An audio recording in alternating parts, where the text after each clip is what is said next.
Heyo, Patrick. How are you getting on, buddy? How are things? Doing great. I'm bringing you another socialist mayor-elect in the beautiful city of Seattle, spoken to us by Ms. Brandi Kruse from undividedpod.com. I figured interesting. I didn't see anything about that in the headlines or anywhere. You know, but somehow it got missed. It got missed, as it does. Yeah, sometimes we forget how big America is as well sometimes. Well, I think with the Mondani election in New York eclipsing every other mayoral election in the country, New York's got 8 million people plus in the boroughs and all the connected commerce and all of the... It's one of the larger economic hubs, you could say. Yeah, on the planet. You know, it's pretty big. Yeah. Yes. It makes a few bob. Seattle is a West Coast concern and not as big as New York, obviously, but it's a pretty major hub in itself, and it's a port city on the West Coast, like New York is a port city on the East Coast. So there's a lot of parallels, and she's going to discuss some of the issues, especially like with law enforcement and stuff like that. Some of the things that New York is about to experience as well. So let's let her cook a little, and then we'll see what she's got to say. The city of Seattle is now acknowledging, and they did in a document, but it's been released. Our friend Ari Hoffman got his numbers on it, that the city is finally acknowledging just how bad their staffing crisis is with police officers. They've lost over 700 officers since 2019. Of course, a lot of those fled during the Summer of Love and the defunding movement. There's only 913 police officers available for deployment in the city. They should have. That is not good for a city of its size. Right. Look up the specific population numbers there, because it's not. So Olympia is the capital, but Seattle is the hub of a lot of their incoming monies. I would say where lots of taxation. A lot of that money comes in. So next time surrounding area is just saying just so shy of rural city. I'll just read it here. About 800,000 roughly in the whole area. Right. So they have less than 1,000 peace officers that can be deployed in any situation. Right. And it's not like all of them can be out on the street 24 hours a day. Right. Which means they have to run in shifts, which means you actually only have about 300 sustainable that aren't in other areas of the city doing other functions. Right. Yes. So if there's a detail that has to watch the mayor or some other detail, you have injured people in hospitals and they've been arrested, and you see what I'm saying? Like there's a lot going on, and that amount of law enforcement agents in that city is that's not good. It's very, very poor numbers, but overall, a lot of people are leaving law enforcement in general. Right, and she's going to discuss that a little bit here too. So we'll get into some of the things that local law enforcement will do when the police force they work with is not really functional at all. We have a socialist mayor who said some things, and she'll discuss what she said. So here we go.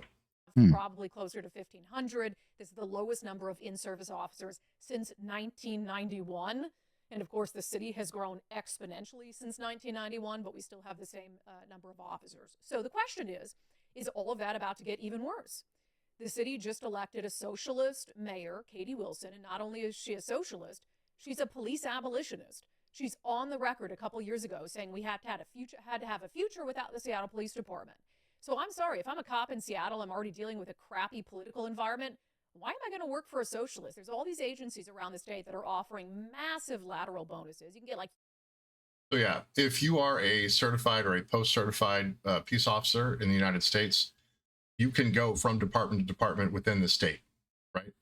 But the other thing that's bad about that is they attempt to, places like Berkeley tried this, where they put social workers into positions where peace officers normally interact and function. And then when the situation gets violent, they don't have the tools to defend themselves. No, they don't. So you're not understanding the nature of people who are in conflict or people who are in distress, and they're going to be violent because you can't always talk your way out of something, right? Sometimes. Yeah, I'm just reading some of the news here about this new mayor, actually, I'm kind of double jobbing, as I say, at the moment. And I'm just looking at some of the new headlines. She's actually approved the new 2026 budget, was one of our first acts. Oh, there you go.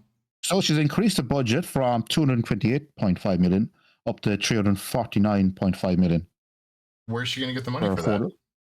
For affordable housing. I know. I'm just reading down here. Also, wait a second. Also included is a hiring of expected of 170 plus new officers. Plus, she's investing more into their equipment and so on. Okay. Where's she going to get? I'm just reading it. Well, I get that. I don't know. That's what I'm reading here. Okay. Well, a budget, 100 million plus what they have right now. Okay. Mm. That money's got to come from somewhere. And again, even if you get 100, it's actually coming from. I didn't realize part of the 2026 FIFA World Cup is being hosted there. Okay, in Seattle Center. Oh, there you go. Interesting. I don't think that's going to bring in $100 million of taxable income that's going to change anything. I don't think it's going to do that. She signed off on a budget for more officers, better equipment, and so on. So right, but if she gets 170 officers, that doesn't mean that 170 officers aren't going to leave based on the climate, right? Yes, I think she's just patching the holes already in the system. By the looks of it, she's gonna have to figure out something because people are going to get real unhappy real quick. So let's let Brandi cook. $35,000 as a qualified officer to lateral to a different agency.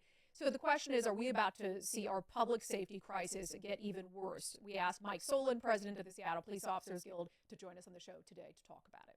First, let me just ask, have you spoken to Katie Wilson? Post-election victory? No. I've been waiting for the attention to subside and then send communique. So just to congratulate her for her win. But before the election, yes, I have spoken with her. Okay. Are you willing to characterize whether you found it a productive conversation?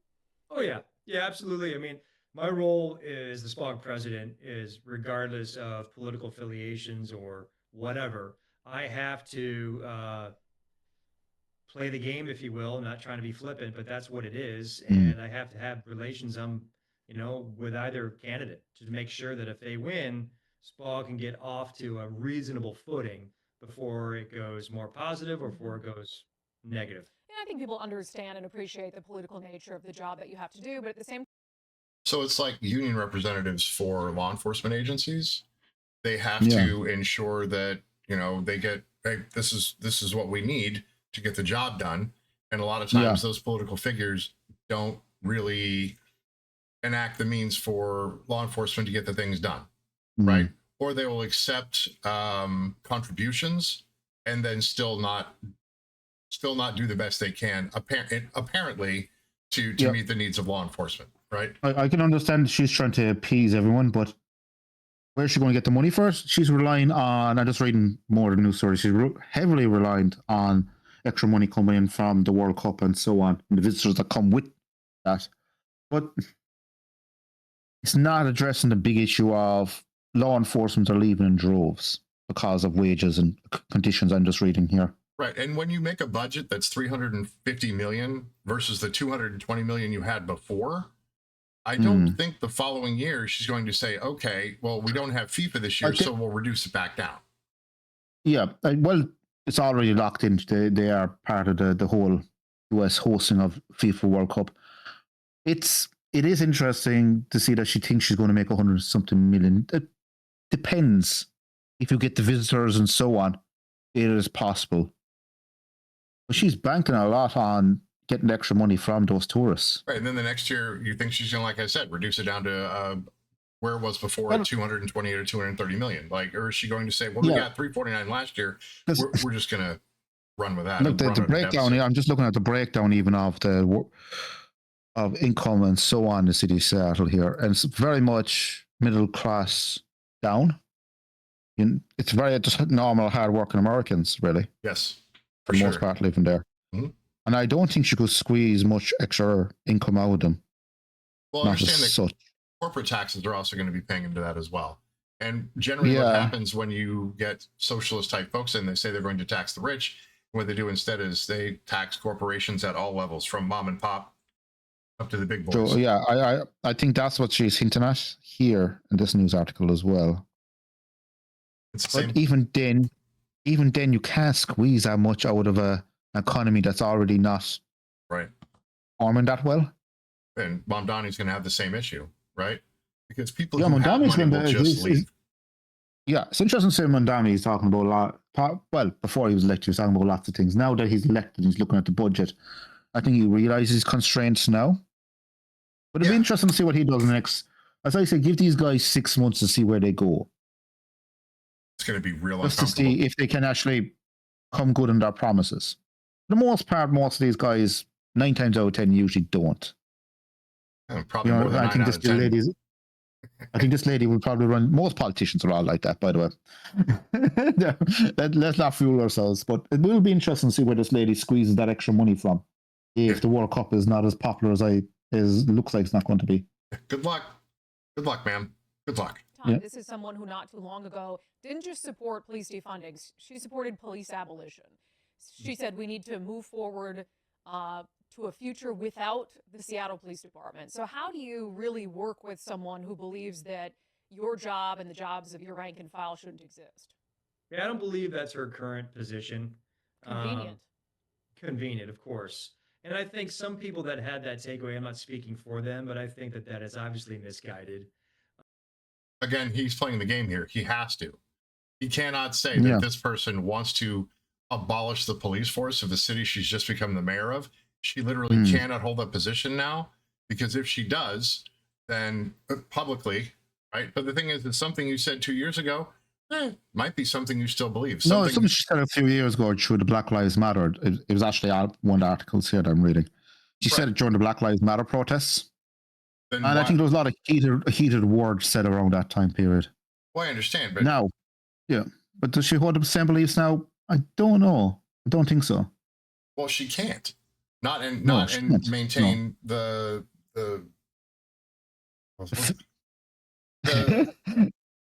constituency is going to be real unhappy with her if they're like, what do you mean you're getting rid of the police? Look, I don't understand. This gentleman here is playing the game as well. He can't badmouth it. He's boss, you could say, at the moment. But the fact that she's trying to scrape together some kind of extra budget for them is good. And I understand. Right, but I don't know that equipment is for the police department. It could be for the fire department. It could be for infrastructure. It's written down emergency departments, so I presume it could be the fire. It could be fire department, police, whatever. Right, all first responders. It's just going to be interesting where she's going to get all this extra cash from. Yeah, good luck. Good luck. That's good luck. Because in fairness to Seattle, beautiful looking city, by the looks of just reading here, but it's really mom and pop type businesses. Not really. There's a couple of heavy industries around, but for sure. But that place, but she's not going to squeeze that much money out of them. Well, no, and her downtown looks like a bunch of drug zombies and wildness. It's crazy. It is. I hate to burst your bubble, but every city in the world I've ever visited has that part of a city. Yeah. No matter where you go in the world, every city has it. Every city has that part. We all stay away from. Well, yeah, for sure. But if you're going to make these kinds of declarations and you're going to do all of these things, again, where are you going to find the money? Maybe for the first year, maybe FIFA kicks in $100 million. Perfect. But then the next year, no. What she's relying on is the tourism revenue from. No, for sure. That's that's downstream from the event, right? You get the money if the tourists show up for the event, right? Yeah. But all the stadiums and everything else are being renovated and paid out of the federal government. They're paying for all that renovations for the FIFA celebration. Right. And that's Seattle getting advantage from the federal government, of course. No, the US put up the win for it. They went for the bid. They got the bid, and it's going to bring not just Seattle, by the way. It's going to bring a dozen or so cities a lot of needed, income from tourists and would be nice. Everything else. It would be nice. Yeah, it's actually well worth it. You know what I mean? Oh yeah, the financial boon is worth it, absolutely, for sure. Yeah. Now the tourist numbers are going to be interesting, though. Will the soccer fans turn up? I think that's what everyone's asking at the moment. Well, if they show up, that's going to be some busy coffee shops in Seattle, my friend. Oh. Seattle coffee is actually quite nice. I've had the pleasure of it over here a few times. Not bad. Believe it or not. Yeah. All right, here we go. It might sound like a good soundbite to some of their radical supporters, but that's not mainstream yet. And I'd be shocked if she publicly said that. Now we'll see what her cabinet looks like in terms of people that are of influence and where they drive the bus in terms of policy. And if they start going down a path that is reflective of an abolitionist mindset, then we're going to go scorched earth. Yeah, and that's Ooh, wow, that is one hell of a statement. If she does X, then we will do Y. That is awesome. If that dude stands by his guns, yes, he's not playing. He's like, look, like we'll be nice until you're not nice, and then we'll tell you how this works. Like, I've heard this from police. I've heard, all jokes aside, I've heard this from different police unions over the years, over the states. If the mayor does this, we'll do Y. 9 times out of 10, they usually don't. They usually come to some agreement. Well, yeah, that's because there's an actual. Because everyone knows you need police officers. Let's call a spade a spade. You need police officers. You need fire department. You need ambulances. You need all these things to keep your city safe and running. Yes. Very good. That's what I struggle with. Is I'm always open to having people change their mind. I think we have to allow people the grace to be able to come to a different position and change their mind. But that is such, I'm sorry, but an asinine, otherworldly belief that we can do without a police department. And it's only 5 years ago. So, but just like you said, it should be well understood that law enforcement is a function of a city. You need it. And obviously in 5 years, this lady has changed her stance. She got elected. Well, right. On the surface, it looks like she has changed her mind. But again, like you said, let's let her cook for a while in office and see how it works for him. Right? Yeah. And hopefully this fella can stand by his usually guns. wait till after the first budget announcement. Yeah. Well, after they have their they normally this time of year, I've noticed, compared to, I think people in Europe were used to it happening, say, September, October, when our national budgets happen. Right. We're kind of used to that. Right. The fiscal year starting 1 October. Yeah, for sure. Yeah, but it's different in the States and a lot of these cities is they propose a budget before the end of the year. And in January onwards, they sit down and see what do we actually have in the kitty. Yeah. Sometimes it's not quite what they thought, strangely enough. No.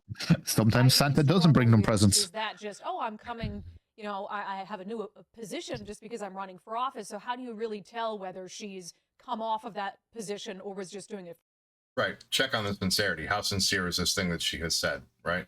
Yes. Or is she going to drive the other direction, at which point there's going to be conflict. I'm just looking here. She has changed quite a lot of our policies in the last 5 years by the looks of it. Oh, she's going to need to, and she has to get elected, right? You have to say the thing that will get you there. Because you said all politicians do that, and you're correct. You're going to have to say some things that people want to hear, and then you're going to really have to try and do some of those things you said, as abhorrent as you might find it, right? For a campaign. Well, first of all, having that kind of position is just dangerous in general. Yeah. And it's so appallingly absurd that I try not to even put stock to it. But how do they come off it? I think it's going to be reflective of who is in her cabinet. And again, I double back to what are their policies going to be, and the main evidence of their movement back to abolition is what they're going to do with the money, meaning where that money lands in terms. Yeah, follow the money, right? So if 90% of the money goes to the fire department and 10% goes to the law enforcement, then they're going to be like, okay, I get it. Yeah, I understand. But obviously, I understand that it's just going to, as I have always said, and I always keep harping back, is wait till these guys sit down with their proper budget and announce it. Then you'll truly see where these guys stand. Well, and the other interesting thing he said was that it's not so much the monies, but it's the people, and the people who get to choose where to allocate that money, right? Because they become those who have influence in the city because they get to make the decisions. They're decision makers in the process, right? So he's going to have a liaison on the cabinet that's going to be overseeing the budget portion that is going to the peace officers and all the first responders, fire department, all that stuff, right? Ambulances. And so on, yeah. You're going to have a committee of advisors, as I was just looking here. Right. And then those advisors are going to be the people that are going to be interacting with this gentleman here, right? And then he'll be able to tell pretty much by who she picks. If she picks someone who is super left-leaning and was a huge BLM supporter, and they were also anti-police, like abolition of, and we want to go ahead and put social workers in these positions that are horrifically unsafe for the social worker and for the people they're interacting with, right? If their view is unworldly and unrealistic, that's a problem, right? And that's where he's going to get a lot of good information based on the people on the cabinet, and not just the one that liaises with him, but the entirety of the council. Like, you'll be able to see the direction, right? Because you as an individual might believe things, but if you have a council or a cabinet that is reasonable, and they say, look, we need X amount of money for this because the safety of the city is at stake here, and then the mayor makes the decisions based on what the constituency wants, which is functionally safety in their society and their city, then yay, right? But if it's unrealistic, the money doesn't show up, and then it just keeps getting reduced and reduced and reduced. Is what happens with a lot of these budget policies. Like, we have big monies for everybody, but then who gets reduced first becomes a very huge issue, right? You promised me X amount of dollars for us to perform this task, la, la, la. And then all of a sudden, the local law enforcement has a third of what they thought their operating capital was. They lose more officers. They don't even get 170 more, da, da, da, da, right? It's just a domino effect. So, all right, here we go. In terms of what activists have they put on the payroll, and I equate it to what grift is going to become apparent, and who are the people that are taking that money, and then more importantly, what kind of return are you getting on that product? And time again, as we saw in King County, that you got $1.5 billion that has just gone nowhere, or these NGOs that just swallow up the money and the community is like left holding the bag. So we'll see what happens in her cabinet. I, at least from the start, I have to remain optimistic, but I'm not a fool. I understand the price that an abolitionist mindset can put on to the constituents in this community. At the end of the day, Brandi, your show is the undivided, and to me, it's what they're doing. If it's going to be negative, it'll be the divided Seattle once again. So I hope we don't go down that path. At the same time, how does your rank and file feel about it? Because this is, again, someone who held that belief. You've already been hemorrhaging officers. So rank and file is functionally the peace officers who are at the tip of the spear. That's, Officer Green, who has to go out on these DV calls, domestic violence calls, or violence calls, or murders, or every other kind of crime that there is, right? These are the ones that have to deal with these things at the street level. That's the rank and file, right? So that what they experience and how they experience it and their opinion as a whole is going to be very, very telling based on the function of this socialist mayor, right? Yeah, but overall, her policies, I'm just reading over her here, they're kind of socialist light is the best way I could describe it. They're very much broad strokes, affordable housing, the usual promises. Right, which is a broad stroke of the Pacific Northwest anyway, which functionally extends pretty much down is to San Francisco.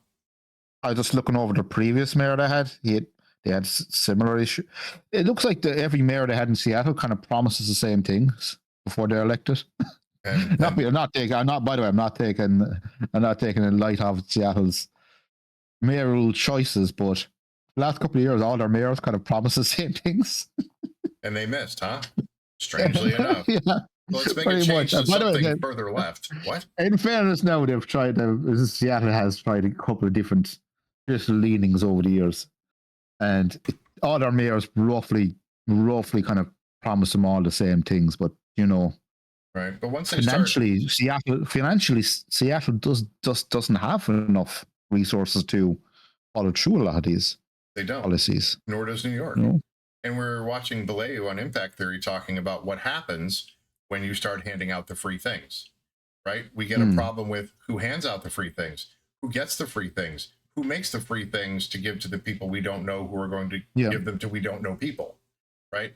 And then the only way that you can make that happen is by force. And then you're not going to have the force mechanism, right? Because you've gotten rid of it, right? So it's going to go wildly wrong. I mean, it has the potential to go wildly wrong. I think the reason why a lot of these guys and girls get, men and women get elected, these socialists, is it's down to people under the age, say the young people who are, say, under 30, for the most part, vote for them in. Yes. Because they're probably the more hard-pressed of the population. Yeah, they're the most disaffected. Jobs. Yes, Yeah, absolutely job, disaffected. living, and so on. And they promise them the sun, moon, and stars, which is fair enough. Because a lot of these young people are definitely just being priced out of the marketplace. 100%. And it's very easy to say, look, we're going to build X, Y, and houses. We're going to have affordable housing. We're going to have free lunches for everyone, and so on. Whatever policy comes up, they're all roughly the same. And you can't help young people. You can't blame young people, I should say, for voting for these people. Right. They have no choice. They're kind of, they don't really have much draw to any of the two major parties over there, by the looks of it. When I was a kid, my dad would quote to me from an author by the name of Robert Anson Heinlein. One of his big things was, there is no such thing as a free lunch. There ain't no such thing. It doesn't happen. Someone has to generate the effort to create the thing, or the thing doesn't exist. You can't just say, here's a free lunch with no infrastructure to make lunch. You don't get but the lunch. I think the problem with these young people, and when we see reports all across the 320, is over 6% of their income after taxes is going on just on the cost of living, just rent and food and just surviving. Right. For sure. No matter what job they're at. Mm-hmm. And that's what's the driving force behind a lot of these people being elected. They want a change. They want a change. They want something, anything. And if somebody tells them the pretty thing, they'll believe the pretty thing. Right? Yeah. And the sad thing is, I think, especially say more in the United States, because it is a two-party system, is a lot of young people have no loyalty to either of the two parties. They're looking for an alternative. And because they look at the Democrats, you get the same old. Look at the Republicans, is the same old. There's no real difference between either side. If you're looking from a young person's point of view, they're still waking up in the morning, going to work, and 60% of their income is gone just on surviving. Well, the other one is, those on the right would say that the Democrats and the Socialists are functionally the same party anymore. Yes. Right. I know, I understand they say that, but when you look at a young person, no matter who's in charge, you end up getting screwed over. It's very hard to kind of sell something to them other than socialism. Right. Yeah. It's like the only thing that sells for that disaffected community. So, right. Yeah. And I know the city, and maybe you want to comment on this too, they're acting like, we're on a good trajectory, which we might be, but we still are like 700 officers. So, sure. So are you worried about losing officers just because they do not want to work for a socialist? For sure. Yeah. I mean, that's real. First of all, socialism's never worked anywhere.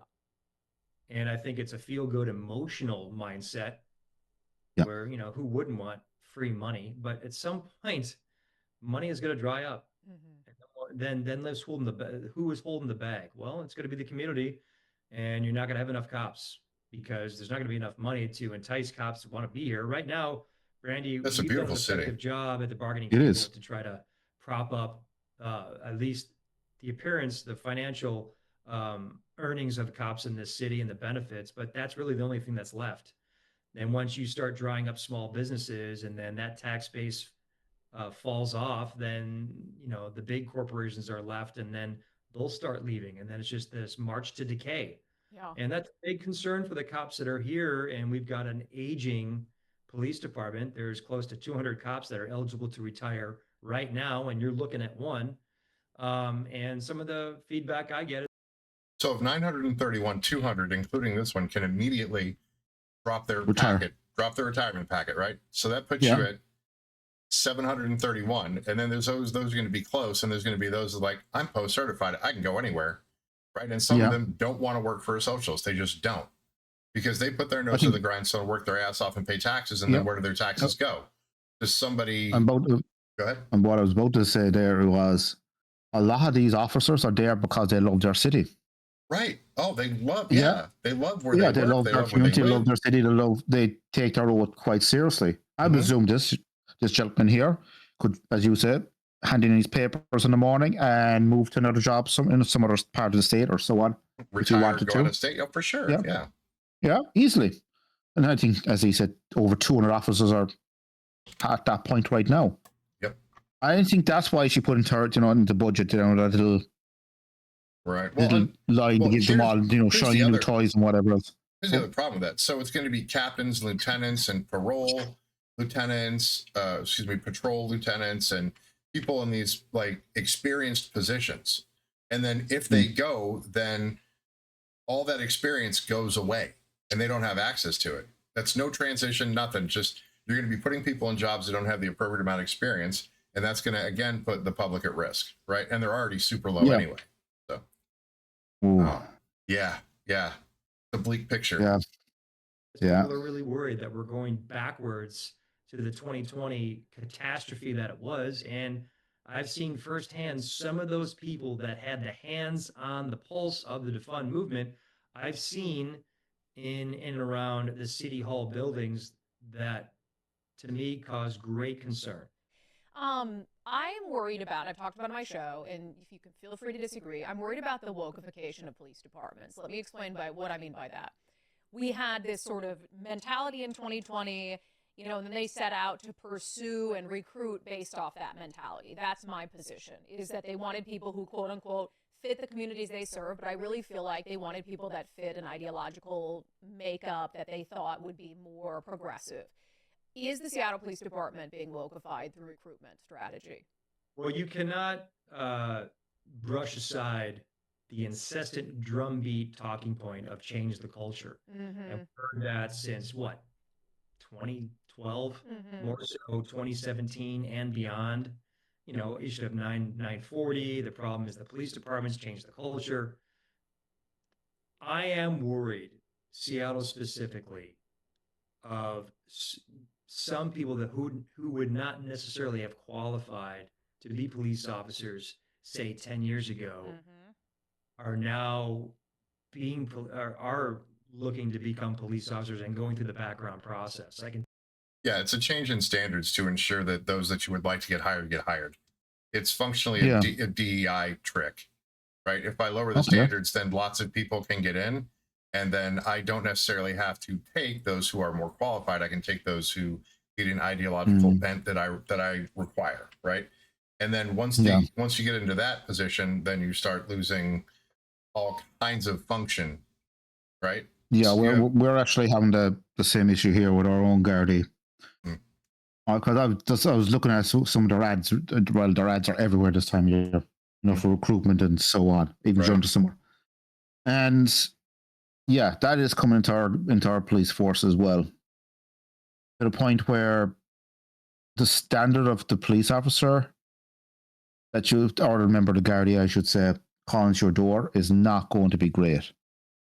Not just fitness wise, because I've seen I'll be honest, I've seen some of the new recruits. I'm not taking away fair juice to them for signing up, but I could outrun them.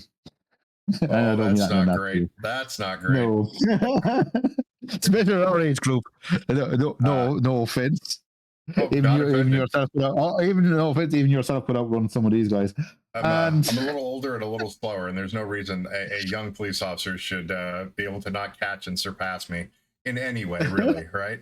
Well, okay, I might be a bit lean. They might have passed the fitness test to get in. I don't know how, but somehow they did. Actually, we're going completely off the shop. I really want to know what the fitness test is for the Gardaí. So pull that up because I'm interested while we listen to this. I'm double jobbing at the moment. Tell you that the background. I miss our producer. Fantastic work, but there is some concern that people that wouldn't necessarily have met the cut 10 years ago are now getting out into on the team, and we've got to this could be a disaster in the coming years, which then plays into the activist talking points about how bad the culture is. False narrative from these activists, but rest assured, SPOG's got our finger on the pulse, and any type of wokeification, if you will, if that's a term, or indoctrination before they become sworn people, rest assured, SPOG steps in and we try to right the ship. And my last point on that, Brandi, and you're so right to have some concern. Even if somebody gets through and somehow is the indoctrinated socialist, they would be hard pressed to continue with that mindset, say 5 years into the job, because what they see and witness on the street really glorifies how socialist policies are a disaster. He's correct. If you are on the street for that long, you will see that there's policies that work and policies that don't. And there's lots of reasons to not just think, but know that many of the socialist talking points just fail from the outset. And when you explain the failure of the process, they're like, no, because I feel it's better, it's better. No, that doesn't make sense. You see how the policy works, right? Yeah. I actually looked up the Gardaí test there. Out of curiosity for myself, physical requirements. Right. Yes, it's okay. The candidate is required to complete 2 circuits of an opposite course in less than 3 minutes and 10 seconds. Okay. Or combined total of 8 minutes and 4 seconds. The opposite course is as follows: 1, a sprint start, waving through cones, walk along a balance beam, lift a car wheel and carry it 3 meters, go underneath a barrier, okay, jump over a mat, all right, push a sled 6 meters, and pull a sled 6 meters, run up and down a flight of stairs, climb over a gate, and sprint 10 meters. That's it. Like, okay. That's not bad. Well, I get a really, really good score. I used to get a really, really good score on the Army Combat Fitness Test. So, I don't know. At my age, yeah, you have 8 minutes and 4 seconds to do this, by the way. Okay, I got it. I can do that. At my age, I can do that. I guarantee you, right? If I'm in the upper... And by the way, you can... And the age range now for joining the Gardaí is between 8 and 50 years of age. I can't join. Oh, man. All right. That's why I thought I'd throw that bit in last. Just to cheer you up. Well, I was going to come out there and apply for the Gardaí. It would be great. All I got to do is learn Irish and I'll be on it. So. And by the way, for very little wage, not going to say anything about our wages, but it's a lot less than what you think it is. I'm pretty sure it is. Let's get back to this. Yeah. That's such a good point, because you can, we can believe all the police are the enemy and they're the bad guys and they're racist and all these things. Well, then you get a crackhead running at you with a knife and you have to shoot him and you're like, well, I guess, maybe I had to experience it to understand what they go through. But, one thing that really quickly also bothered me, and I'll just say, and this isn't about politics for me, by the way. I don't need like the entire police force to be conservatives. But to me, in Washington State and places like Oregon, one of the only institutions of government left that has been able to rise above partisan political talking points is the police force, right? Where we're going out there and we're doing our job and they're dealing with the reality of the ground, the street, right? They don't have time for the bullshit games. They just don't. No, they want to go out there, catch the bad guy, and serve their communities. Yeah, keep people safe. Yeah. Protecting the community without fear or favor, and I don't want them to become this arm, for lack of a better phrase, of the Democratic Party. But like, for instance, I see they passed this budget last week and they set aside $250,000 to hire more female officers. And I'm like, frankly, I just don't give a shit. I just don't like, maybe you feel differently about that. I don't know why we're spending, in a police staffing crisis, $250,000 specifically trying to find more female police officers. Shouldn't they just find anyone who's qualified and willing to come? Yeah, all we care about is merit. A meritocracy, absolutely. Right? I'm just so over it. I could care less about your race, gender, or your religion. I don't care. I don't even care what your politics are. Can we just get a quality human to do the job and let politicians do what they do? Is the identity politic game, which I think is... Well, that's absolutely an identity politic game. You say you're giving X amount of dollars to something other than merit, then $250,000 is a big amount of money to be spending on, right? That doesn't... a bit irritating. That's not just policy, that's money back policy, and that's bad. Yes. Such a detriment to our society. Like, stop picking on cops. Stop trying to change the culture through identity politics. It's proven time and time again that is an absolute failure. Let's end with this on a more positive note. I think we all have to hope that someone does a good job, because or else what are we resigning ourselves to? So what do you need from Mayor Katie Wilson in order, what does your membership need in order to do their jobs effectively and keep the city safe. Have the courage to stand up to the woke ideologues who want to completely civilianize law enforcement. You're going to see, in my belief, if the people of the Herbolds of the world, if they get influence, which it's looking like they're getting influence, you're going to see the armed police force dwindle in the coming future. And you're going to see another financial grab to throw at civilians that I think, they have certain roles, but when it comes to stepping up to criminality and intervening in evil, you need a strong police force that can act in a manner accordingly to protect the public. We'll stop it there. That's a really good place to stop it, but he's absolutely correct. Yeah, he's there. Yeah, no, he's right. You need the guys and girls in uniform to step in front of the bad guy. Courage. You need They these people. need courage. And Yes. they need to be proud of their community, and they need to want to serve. Yeah, Because they could do other things that made more money, but they chose to do something that makes less money, but supports their community. exactly. Right? So courageous people who are of merit and want the betterment of their space, their place, Yeah. their community. But it will be interesting to see where this mayor is in 6 months. We should put a pin and come back in 6 months. Oh, for with a sure. follow up. Right around. And Modami in New York, just to see where they are when the day they're elected 6 months later. How did their policies actually pan out when their budgets and all their policies and budgets are going through? Well, we're going to put a pin in it for 6 months, but I guarantee you in 3 to 4 months, we're going to have all kinds of things to talk about with this, right? For sure. Things are going to go sideways. So maybe. Or she might surprise them. Suddenly find a pot of gold or something. I don't know. Yeah, and leprechauns too, and water horses, and yeah, I was trying. Yeah, it was out of my mouth before I realized. Yeah. All right. For Patrick McCallum, I am Alex Johansson. Please subscribe, ring the bell, do the things, help us beat the algorithm. We're the A&P Gents, and we are out.